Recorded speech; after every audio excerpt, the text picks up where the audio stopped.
higher vibration, and the personality will come through her, although she's wide awake, and she's looking at you as she's talking to you, and you can see the mannerisms change, and you can see the expressions change, and the pitch of her voice will change, but she's wide awake and she's hearing everything she's saying.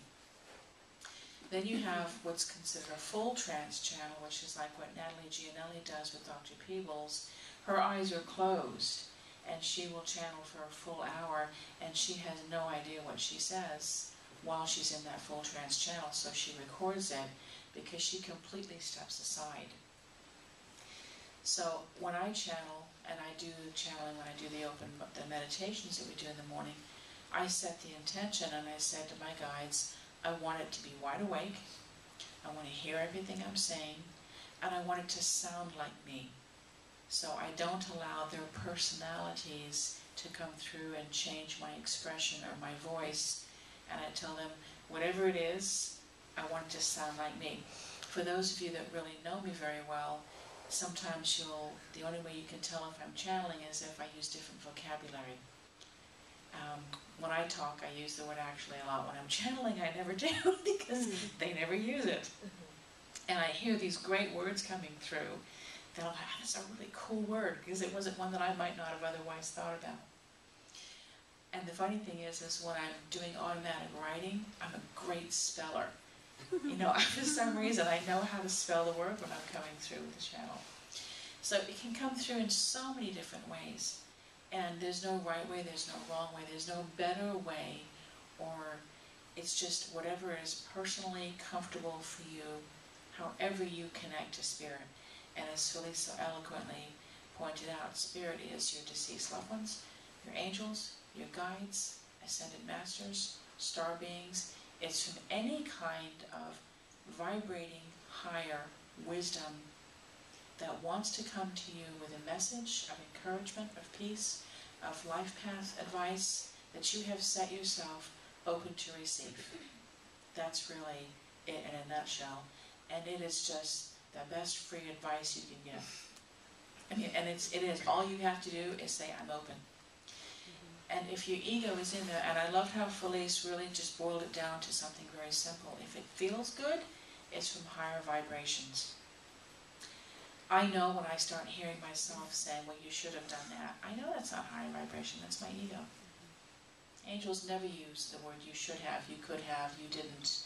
You idiot, you missed that turn. That's just not coming from your angels. You know, so anytime it doesn't feel wonderful, it's coming from your ego. And that doesn't necessarily mean it's bad, because you can laugh at your ego as well. And you want to make your ego your friend and to work with it.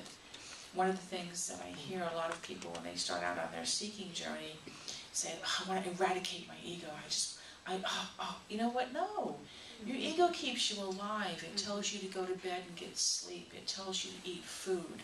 It tells you to run if there's a fire. You know, it tells you to take your hand off of a stove and get a pot holder. Your ego is about your survival. It is very much an integral part of your biological body. It should be your mental servant, not your mental master. That is the balance that you create with your ego. It is here to serve you, not to drive everything that you do. As you start connecting, you let your higher self drive you and your guidance. It gets better and better. And the most important point to take away from what we've been talking about here this morning is you never ever have to be alone. You never have to wonder what to do. You never have to figure it out on your own. You are never without support and guidance and love and something to tell you how to figure it out. You only have to do one thing, and that's remember to ask. That's all you have to do, is remember to ask. And sometimes I slap my head, and I get caught up in trying to figure it out. I'm like, oh, okay, you know what, excuse me, could you help me with this? And then the answer comes. And one of my biggest things is, as I was talking to my husband Aravon about the other night, is when I was younger, I just used to say what was ever on my mind, as young people tend to do. And my parents, without really realizing what they were setting up for me as a life challenge, was instead of giving me the guidance on how to say things better, like a lot of parents, they just said, oh, don't say that. You can't say that to people. And so they told me not to say things. And so a defining moment was created that I either didn't say something or it came out badly. As an adult, one of my biggest personal challenges has been how to say things with beauty and grace and with love. And to not choose to hold it in, but to how to say it in a loving way. And so the biggest thing that I ask for is, tell me how to say this.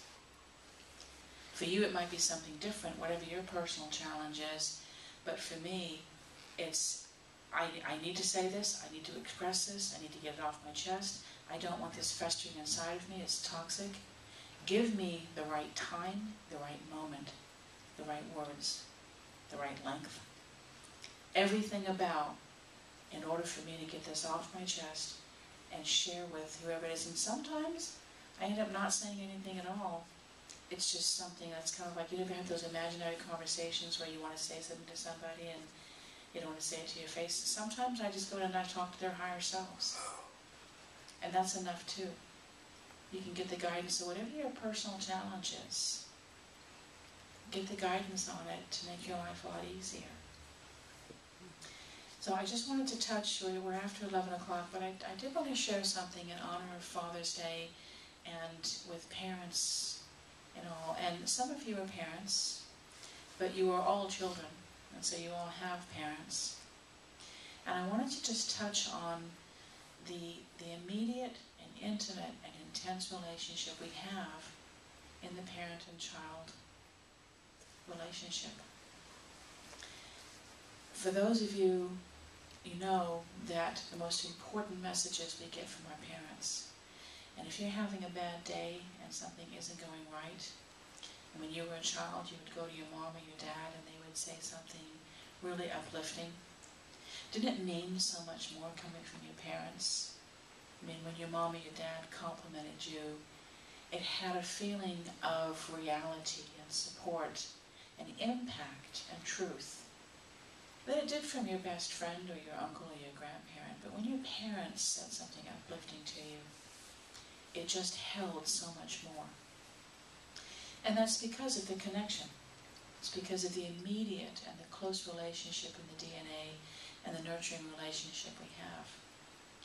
And so you hear me talk about when we have thoughts come out of us, how other people pick up on our thoughts. And so this is especially true when we're dealing with our children. And so as an example, for many of you, Annabelle and I have 4 children together. We're a blended family. The 2 oldest are his from their former marriage, and the 2 younger, one of mine. And when my girls were really young, I didn't think I was a very good mother. I wasn't like what you would call this earth mother, the ones that like bake all the time and sit on the floor and cut and play games. And so, you know, when I spent time with the girls, it was, we would go to movies, we would go to dinner, we would do things that I liked. And so I made sure that we had fun, but I was definitely in the picture there. I mean, it was not fun for me to play Candyland and things like that. I got bored in like 5 minutes. So. But I used to compare myself to these other mothers that would be the women that I would call earth mothers, that just love to do all that kind of things. And there is nothing wrong with all the different spectrums of mothers. There are the earth mothers, there are the ones that are in between, and there are the ones that are on the far right like me. And so I used to have these feelings that I wasn't a very good mother. And I used to have these thoughts, oh, I don't do enough for my girls. I don't do enough of these like fun, playful things. The connection between parent and child is so strong. Was it any wonder that as they started growing up, they started saying things like, you don't do enough for us. And they were always asking me for more money, more allowance, more time. You know, that I would, if I gave them 1 pair of jeans, they wanted 2. And if they got something for Christmas, they wanted to know why it wasn't the upper one. And I used to get so frustrated. Oh, now this entitlement generation, the me generation, what kind of kids have I raised here? And I mean, it was just all of these thoughts. And it wasn't until a couple of weeks ago I realized I had this thought, this feeling, this emotion